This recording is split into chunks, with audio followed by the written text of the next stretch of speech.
Nongere mbasuze kandi mbifurize komeza kugira ibihe byiza mwebwe mukomeje kudukurikira mukomeje kuba natwe muri gahunda z'amakuru ndetse n'ibiganiro bitandukanye. Uyu munsi muri aya masaha wowe udukurikiye mu gihugu cya Uganda, Repubulika ya Demokarasi ya Kongo, Burundi n'igihugu cya Tanzania ndagusuza kandi nkwifuriza ibihe byiza. Ikaze ni icyemezo gikomeye cyane kimaze gufatwa na leta y'u Rwanda bibere ku mupaka w'u Rwanda n'igihugu cya Repubulika ya Demokarasi ya Kongo. Ni itangazo rimaze gushyirwa ahagaragara mu buryo bukomeye cyane, ifungwa ry'umupaka kubera iki, hamwe muri rusange n'andi makuru akomeye cyane, igitero gikomeye cyane kimaze kugabwa na UPDF igisirikare cya Uganda. Reka rero mbaze mbagezeho inshamake y'amakuru ingenzi agezwe muri aka kanya, tubone kugaruka kuri ayo makuru. Kuko amakuru akomeje kugenda abivugwa, biravugwa yuko mu gihugu cya Comoros imyigaragambyo ikaze cyane yatumye leta ihagarika ibiciro bishya bya lisansi. Kuwa gatandatu Comoros yatangaje ihagarikwa ry'agateganyo ry'ibiciro bishya bya peteroli byashyizweho mu rwego rwo guhangana n'intambara yo muri Iran, nyuma yuko izamurwa ryabyo ryateje imyigaragambyo ikomeye cyane yiciwemo abantu hirya no hino muri ibi bikorwa ndetse no mu birwa byo muri Afurika y'Iburasirazuba. Ibi byatangajwe nyuma y'uko umuntu umwe yishwe abandi batanu bagakomereka mu guhangana na hagati y'abigaragambyaga n'inzego z'umutekano ku kirwa cya Anjouan. Mu kiganiro n'amakuru, Minisitiri w'Ingufu Abubakar Saidi Andre yagize ati guverinoma na Perezida Azali Assoumani bumvise gutaka kw'abaturage b'Abanyakomoro, ati nta kindi gisubizo uretse kubatega amatwi, intego ni ukubungabunga amahoro. Yavuze ko Azali Assoumani yahagaritse amateka abiri ajyanye n'izamuka ry'ibiciro bya lisansi yashyizweho ku itariki ya 9 Gicurasi kugira ngo habe ibiganiro kuri iki kibazo nk'uko bitangazwa na Reuters n'amakuru by'Abongereza. Ihangana ryadutse kuwa gatanu nyuma y'inama yahuje umuyobozi mu mujyi wa Mironstre mu kirwa cya Anjouan n'ishyirahamwe ry'abarobyi bari mu myigaragambyo kuva kuwa gatatu bamagana izamuka rikabije cyane ry'ibiciro bya peteroli. Muri aya makuru kandi mu buryo bw'inshamake hakomeje kugenda avugwa, reka babwire ko igako ni mu Rwanda. Haravugwa yuko ishuri rikuru rya gisirikare ry'u Rwanda ku bufatanye na kaminuza y'u Rwanda bateguye inama nyunguranabitekerezo y'umunsi umwe ku mutekano w'igihugu yabereye mu ishuri rya gisirikare ry'u Rwanda igako. Iyo nama yitabiriwe n'abayobozi bakuru cyane muri guverinoma barimo Minisitiri w'Ububanyi n'Amahanga n'Ubutwari Ambassadeur Olivier Nduhungirehe, Minisitiri w'Ingabo Juvenal Marizamunda ndetse n'abayobozi bakuru mu nzego z'umutekano. Yahuje abasirikare, abafata ibyemezo bya politike, abanyeshuri ndetse n'abashakashatsi hamwe n'inzobere mu by'umutekano kugira ngo baganire ku bibazo by'umutekano Afurika ihanganye nabyo muri iki gihe. Mu ijambo ryafunguye iyo nama, Minisitiri w'Ububanyi n'Amahanga n'Ubutwari Ambassadeur Olivier Nduhungirehe yashimiye ko azaza Afurika agomba kandi kugenwa n'Abanyafurika ubwabo. Agize ati kwivanga kw'amahanga haba mu bya politiki, ubukungu cyangwa se igisirikare kenshi kwagiye kudindiza iterambere rusange ryacu. Asaba ibihugu bya Afurika kugira uruhare rukomeye cyane mu kwishakira ibisubizo by'umutekano wabyo. Mu biganiro byabaye rero, abitabiriye kandi inama basabye ko Afurika yashyira imbere ibisubizo biyobowe n'Abanyafurika mu gukemura ibibazo by'umutekano muke, bagaragaza ko kwivanga kw'amahanga n'imiyoborere kandi idahagaze neza bikomeje kandi guhungabanya ituze ku mugabane. Iyo nama yanagarutse kandi ku ruhare rw'umutungo kamere wa Afurika, hagaragazwa ko ushobora kandi guteza imbere iterambere rirambye igihe ucunzwe mu mucyo ndetse no mu buryo kandi buboneye. Abatanze ibiganiro bagaragaje ko ingaruka z'inyungu z'amahanga zitakigarukira gusa ku kwivanga mu bya gisirikare na politike, ahubwo zirimo n'igitutu cy'ubukungu, kwishingikiriza ku myenda ndetse no gukoresha amakuru mu buryo bwo kuyobya abaturage, ibintu byose kandi bishobora guca intege inzego z'igihugu no kudindiza iterambere rya Afurika. Inama yasojwe hasabwa ubumwe n'ubufatanye bwa Afurika. Abayitabiriye bemeranyije ko amahoro n'umutekano birambye kandi muri Afurika bishingira ku nzego zikomeye cyane, ubufatanye bufite icyerekezo, gukorera mu mucyo ndetse no kwigira. Ibiganiro byabaye muri iyo nama ni urubuga kandi rw'ingenzi ku banyeshuri b'abofisiye bakuru, bibafasha kandi kongera ubumenyi n'ubushobozi kandi mu gukemura ibibazo by'umutekano bikomeye cyane muri Afurika ikomeje kugenda ihangana nabyo. Reka duhindure ingingo turebe n'andi makuru akomeye cyane duce muri iki gihugu cya Uganda. Mbabwire ko urwego rw'ubugenzacyaha muri Uganda CID urufatanyije n'ingabo za Uganda UPDF ndetse n'izindi nzego z'umutekano bagabye igitero kigamije gusaka urugo rw'ahoze ari perezida w'inteko ishinga amategeko Annette Amonge rurereye i Nakasero mu mujyi wa Kampala. igitero cyatangiye ku gicamunsi cyo kuri wa gatandatu aho abashinzwe iperereza n'inzego z'ubutasi bwa gisirikare n'impuguke mu gusuzuma ibimenyetso byifashishije ikoranabuhanga basatse inyandiko ndetse n'imitungo bivuga ko bifitanye isano na Annette Among. Iki gikorwa kibaye mu gihe Among ari mu bibazo bikomeye bya politiki n'amategeko cyane cyane mu rugamba ruri gukaza umurego rwo guhatanira kuyobora inteko ishinga amategeko nshya ya Uganda mu nteko ya 12. Ibi kandi bije nyuma y'uko umugenzuzi mukuru wa leta ushinzwe imyitwarire y'abayobozi Aisha Bataranarure yemeje ko yatangiye gukora iperereza ku kirego cyatanzwe n'itsinda ry'abanyamategeko n'abaharanira uburenganzira bwa muntu bashinja Annette Among gutubahiriza itegeko rigenga imyitwarire y'abayobozi cyane cyane ku bijyanye n'umutungo utaratangajwe inkomoko. Abatanze ikirego basabye ko hakorwa iperereza ku mitungo ya Annette Among, uburyo yayibonye ndetse imibereho bavuga ko ikabije, harimo n'imodoka ya Rolls Royce y'agaciro kanini cyane bavuga ko yatumije Ubwongereza. Iperereza rikomeje kandi mu gihe ari umwuka mubi wa politike uri hagati y'abanyapolitike bakomeye cyane mu ishyaka ry'ubutegetsi NRM n'ihuriro rya Patriotic League of Uganda riyobowe n'umugaba mukuru w'ingabo za Uganda General Muhoozi Kainerugaba. Mu minsi ishize Muhoozi yagiye kandi yandika ubutumwa bukomeye cyane ku rubuga rwa X yamagana ruswa n'imikoreshereze mibi y'umutungo wa leta n'abayobozi babayeho mu buryo kandi bw'akataboneka, ibintu kandi abasesenguzi benshi babona nk'ubutumwa bwerekezwa kuri Among. Muhoozi mu cyumweru gishize yanditse ku rubuga rwa X ati akazi kacu ni ugukorera abanyabuganda, ni ukwikorera, sinshobora kandi gushyigikira ruswa, ati nashyize ubuzima bwanjye mu kaga kugira ngo igihugu kigire amahoro, none ubu igihugu ntikizafatwa n'abajura na rimwe. Amakuru aturuka mu nzego z'umutekano avuga ko hari impungenge ku ruhare rw'amafaranga menshi cyane ari gushorwa mu matora y'uzayobora inteko ishinga amategeko, aho bamwe bavuga ko hari abantu bakomeye cyane bashaka ko minisitiri w'ingabo Jacob Oboth yasimbura Among kuri uwo mwanya. Ibi kandi byakurikiye ifatwa rya depite uhagarariye abagore mu mujyi wa Masaka Justine Namere Nsubuga wari uherutse kandi gushyigikira Among ndetse akagirana amakimbirane kuri murandasi n'umunyamabanga mukuru wa Patriotic League of Uganda Daudi Kabanda. Kugeza kwa gatandatu nyuma ya saa sita kandi CID na UPDF ntibari bashyize hanze itangazo rigaragaza ibyavuye muri icyo gikorwa ndetse ntiharamenyekana niba hari abantu bafashwe cyangwa se imitungo yaba yamaze gufatirwa. Ikaze rero muri aya makuru kandi duce mu karere ka Rubavu ndetse ni ku mipaka ihuza igihugu cy'u Rwanda n'igihugu cya Repubulika ya Demokarasi ya Kongo, nk'uko amakuru akomeza kubishimangira. Itangazo rimaze kugirwa ahagaragara kuva mu gitondo cyo kuri icyo cyumweru tariki ya 17 Gicurasi 2026 imipaka ihuza u Rwanda na Repubulika ya Demokarasi ya Kongo mu karere ka Rubavu yafunzwe kubera icyorezo cya Ebola gikomeje gusya kitanzetse muri iki gihugu cy'ituranye.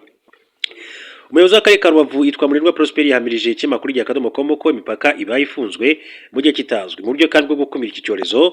Ati imipaka ihuza Goma na Gisenyi irafunzwe by'agateganyo mu gukurikirana icyorezo cya Ebola. Turakomeza kuganira n'abaturage bacu tubasobanura impamvu byakozwe. Yakomeje asaba abaturage kandi kwihanganira impinduka kuko amagara yabo akeneye kurengerwa.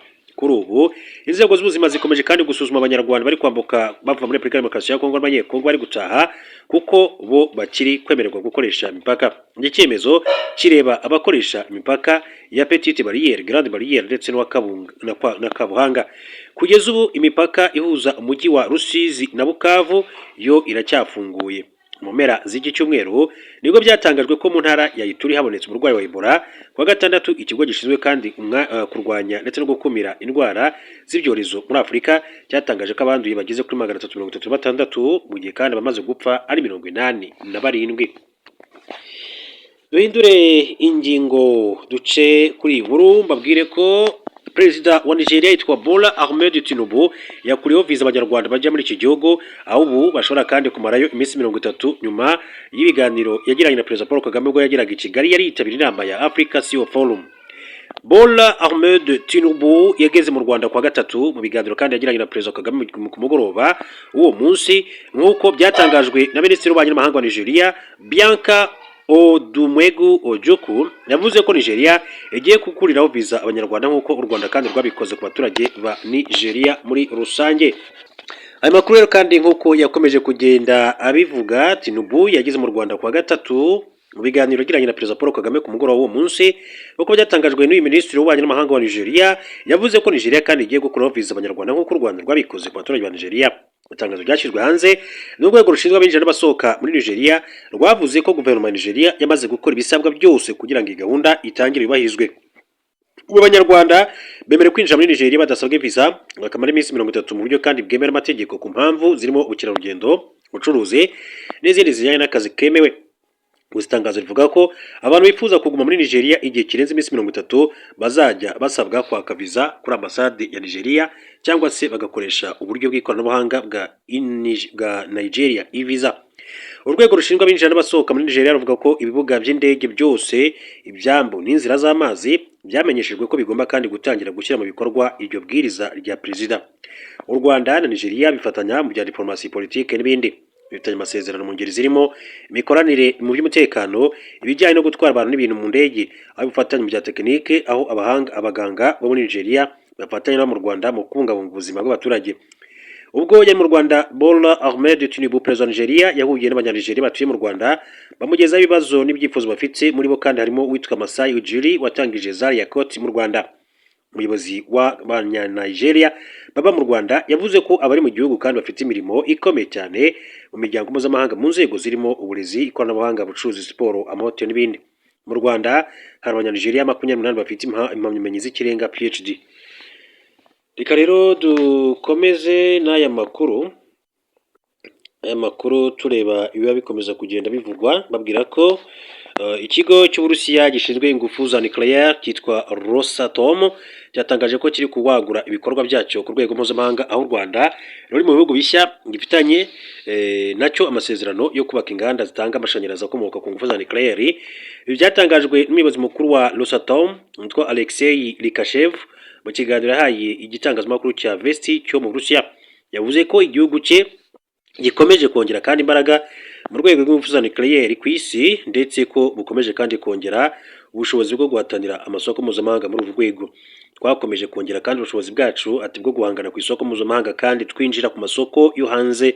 Dufite imbaraga kurushaho, nubwo bishobora kandi kumvikana nk'ibitangaje. Dukeneye kubaka inganda hafi 40 imbere mu Burusiya, kandi kuri ubu dufite amasezerano y'izigera kuri 40 mu mahanga. Mbere y'ibi, ubwo yari mu nama ya Russian Union of Machine Engineers, Lukashev ari yavuze ko igihugu cye cyagiranye amasezerano mashya yo kubaka inganda za nucleaire mu bihugu birimo Rwanda, Kazakhstan, Vietnam ndetse na Myanmar.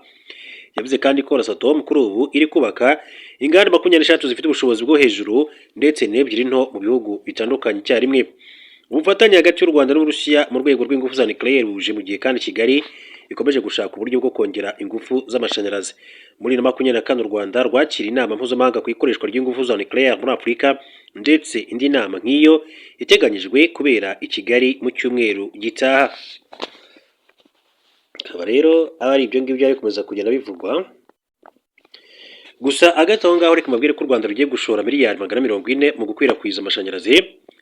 Guverinoma y'u Rwanda igiye gushora miliyoni 300 z'amadolari Amerika, no kuvuga hafi miliyari 440 z'amafaranga y'u Rwanda mu mushinga wo gukwirakwiza amashanyarazi hirya no hino mu gihugu, witezweho kandi uruhare mu guteza imbere imibereho y'abaturage n'imitangire ya serivisi. Ni icyiciro cya kabiri cya gahunda igamije gutera inkunga imishinga y'amashanyarazi, kigizwe n'inguzanyo ya miliyoni 200 z'amadolari Amerika izatangwa na Banki Nyafurika itsura amajyambere na miliyoni 100 z'amadolari Amerika zizatangwa na Banki ya Aziya y'ishoramari mu bikorwa remezo.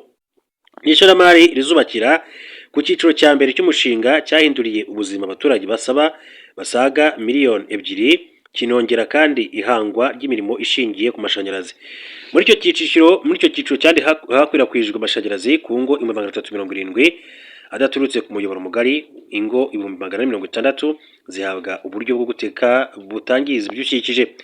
Umuyobozi mukuru ushinzwe ingufu muri Minisiteri y'ibikorwa remezo Jean Bosco Mugiraneza akaba yaravuze ko igitahiwe ari ukubakira kuri iyo ntambwe mu kwihutisha gukwirakwiza amashanyarazi, kunoza uburyo dutanga serivisi zizewe no kuzana impinduka ku miryango, ubucuruzi n'abandi babyaza umusaruro w'amashanyarazi. Iki cyiciro cya kabiri kandi kizafasha mu kuvugurura sitasiyo nto 4 z'amashanyarazi ndetse no kubaka umuyoboro wa kilometero 3855 ukwirakwiza amashanyarazi aringaniye. Biteganywa kandi ko uzageza amashanyarazi aturutse ku muyoboro mugari ku ngo 200,000 n'ibikorwa 850 by'ubucuruzi, n'abandi bagera ku 50 bazagezwaho amashanyarazi adaturutse ku muyoboro mugari. Muri uwo mushinga kandi hazatangwa uburyo bwo guteka butangiza ibidukikije ku ngo 100 n'ibigumbi 310 n'ibigo 310 bya leta, unacanire kandi imihanda ya kilometero 200 mu mijyi itandukanye mu gihugu. Gukwirakwiza amashanyarazi byitezwe kandi kugabanya ikiguzi cyo gukora ubucuruzi aho ngaho, by'umwihariko ku bacuruzi bato baciriritse cyane cyane mu bice by'icyaro, ndetse byoroshye imitangire ya serivisi ku baturage. Umuyobozi wa African Development Bank Group mu Rwanda yitwa Aissa Touré Sall yavuze ko iki cyiciro cya kabiri cyari cy'umushinga ari ishoramari rizana impinduka ukazihutisha intego z'u Rwanda zo kugeza amashanyarazi ku baturage bose. Akomeje agira ati binyuze mu bufatanye bwacu n'iriya banki y'ishoramari yo muri Aziya na guverinoma y'u Rwanda, turimo gushyira mu bikorwa ubufatanye mu gutera inkunga hagamijwe kandi umusaruro ufatika, duteza imbere kubahiriza inshingano, kunoza ibyo dukora ndetse no kugera ku musaruro ufatika ku baturage b'igihugu. U Rwanda rufite intego yo kugeza amashanyarazi ku baturage bose bitarenze umwaka wa 2030. Kugeza mu kubaza 2025 u Rwanda rwari rumaze kandi kugeza amashanyarazi kuri 85.4% by'ingo zose, zivuye kuri 64.53% mu mwaka wa 2021. Makuru yacu tugenda dusatira umusozo wayo, reka mbabwire ko ngira ngo ku munsi w'ejo nibwo hamenyekanye inkuru yuko witwa Kabuga Felicien yaguye irahimu bitaro aho yari asanzwe n'undi afungiwe.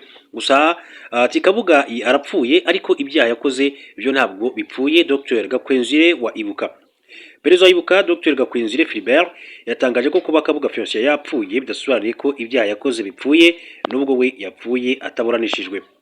Urwego mpuzamahanga rwashyiriweho gukora imirimo y'isigarira y'inkiko mpanabyaha rwemeje ko Kabuga yapfuye ku itariki ya 16 Gicurasi 2026. Kabuga ni umwe muri ba ruharwa bagize uruhare rukomeye cyane muri Jenoside yakorewe Abatutsi mu mwaka wa 1994. Yamaze kandi imyaka 23 yishe ubutabera, aho yakingirwaga ikibaba n'ibihugu byo mu burengerazuba bw'isi. Mu kiganiro yagiranye Perezida wa Ibuka Dr Gakwenzire Philbert yagiranye na RBA, yavuze ko Kabuga yageze ku bukire kubera ko yari ashyigikiwe ubutegetsi bwa Habyarimana Juvenal, ndetse bakagirana umubano wihariye kuko bashyingiranye abana babiri. Mu 1990 ubwo ingabo za RPF zatangiraga urugamba rwo kubona u Rwanda, ari nabwo hatangiye kandi guha uburenganzira abashaka amashyaka menshi ngo akorere mu Rwanda. Kabuga yakomeje kugushyigikira ishyaka rya MRND n'ibikorwa bitandukanye byategurirwagamo Jenoside yakorewe Abatutsi. Kabuga ni umwe mu bashyigikiye umutwe w'interahamwe witwaraga gisirikare wishe Abatutsi benshi cyane mu gihugu yifashishije amafaranga yari afite, ariko ashyigikiwe na politiki ya leta yariho. Ati radiyo izwi nka RTRM yakwirakwizaga urwango rwo kwanga Abatutsi ndetse no kubarimbura, niwe wari uyikuriye. Ati kuko yari yakuriye inama y'ubuyobozi yayo ndetse yari afite imigabane myinshi. Dr Gakwenzire Philbert yahamije ko Kabuga yagize uruhare mu gutegura Jenoside yakorewe Abatutsi ndetse no kubishyira mu bikorwa. Kabuga yafashwe muri Gicurasi 2020 nyuma y'imyaka 23 yishasha ubutabera, kuko yahungiye mu bihugu bitandukanye hanini agakingirwa ikibaba n'ibihugu byo mu burengerazuba bw'isi. Dr Gakwenzire ati nko kuba yarabanye na Habyarimana, bafitanye amasano ya politike ndetse imibanire yabo hagati yabo byatumaga n'inzego z'ubuyobozi mu bihugu bitandukanye byo ku isi bimukingira ikibaba, aho anyuze hose bigashoboka ko bamuha impapuro z'inzira zo kugira ngo akomeze acike ubutabera. Yanasobanuye ko n'abashakaga kandi kugira ngo bamukurikirane baricwaga kuko yakoreshaga amafaranga atanga ruswa mu bice bitandukanye by'igihugu. Dr Gakwenzire yavuze ko icyaha cya Jenoside kidasaza, bityo amateka azahora agishinja Kabuga Felicien. Kabuga arapfuye, ariko ibyaha yakoze ntabwo bipfuye, n'amateka ntabwo apfuye. Jenoside ni icyaha kidasaza kandi n'ayo mateka azakomeza anamushinje n'icyo cyaha. Kabuga hoze ari umunyemari ukomeye cyane mu Rwanda, afatiwe mu Faransa muri Gicurasi 2020 akurikiranywe icyaha cya Jenoside, umugambi wo gukora Jenoside no gushishikariza abantu gukora Jenoside. Uyu mugabo kandi yakurikiranyweho ibyaha byibasiye inyokomuntu birimo ubwicanyi, ubuhotozi ndetse no kurimbura abantu, byose byakozwe mu gihe cya Jenoside yakorewe Abatutsi mu mwaka wa 1994. Tariki 26 Ukwakira 2020 Kabuga yoherejwe muri kasho ya RMCT Rahe, kuko urwego ariko rwari rufite ububasha bwo kumuburanisha ku byaha yari akurikiranyweho. Urubanza rwe rwatangiye tariki 29 Nzeri 2022. Muri Nzeri 2023 urukiko rw'ubujurire rwa RMCT rufata umwanzuro wo guhagarika kumuburanisha, rwemeza ko adafite ubushobozi bwo kuburana kubera uburwayi, ariko rwanzurwa ko aguma muri kasho mu Buholandi mu gihe yaragitegerejwe igihugu gishobora kumwakira. Yapfuye u Rwanda gusa aricyo gihugu cyemera kumwakira. Ubushinjacyaha bw'u Rwanda bumaze igihe kandi bwohereje ibihugu bitandukanye impapuro zo guta muri yombi abarenga 1,100 bakekwaho uruhare muri jenoside yakorewe abatutsi. Dr Gakwenzire yavuze ko hari n'abandi bagishakishwa bari mu myaka nk'iya Kabuga, ku buryo nabo hari impungenge ko bizajya bivugwa ko badashoboye kuburana. Ati impungenge ziriho cyane ko hari abafite imyaka imwe na Kabuga bashobora kandi kugira gutya bagapfa nk'uko Bukibaruta byagenze. Ati nk'uko ari n'abandi kandi tuzi ko bari mu kigero kimwe, ati barimo gukurikiranwa, barimo na ba mwana we, ati Kanziga Agathe wari umugore wa Perezida Juvenal Habyarimana. Ibuka ivuga ko uwo ubutabera kandi bwo mu bihugu nk'Ubufaransa bwatangiye kandi kuburanisha abakekwaho ibyaha bya jenoside bukwiye kwihutisha izo manza. Dr Gakwenzire yavuze ko Ibuka n'indi miryango iharanira uburenganzira ubutabera yatangiye gushaka uburyo abapfuye badakurikiranyweho ibyaha bya jenoside baryozwa indishyi. Ati hari abataraburana kandi ibyo bikaba kandi bikwiriye gukurikiranwa amaguru mashya. Ikindi nuko ari Kabuga ari Bukibaruta nawe yapfuye mu myaka ishize. Ubu umuryango Ibuka yaba ari mu Rwanda ndetse no mu mahanga, yaba imiryango iharanira ubutabera, twatangiye kandi uburyo bwo kugira ngo abo bazaryozwe indishyi z'ibyo bangirije. Ati ibyo rero, ati nabyo kandi ntabwo ari ukuvuga ko urugamba ruciriye aho ngaho. Ati kandi urugamba ruracyakomeza kugira ngo rero abataraburana bajye imbere y'amategeko, ariko n'abapfuye batamaze gucirwa imanza n'izo ndishyi baziryozwe. Reka rero mbashimire cyane kandi mbifuriza gukomeza kugira ibihe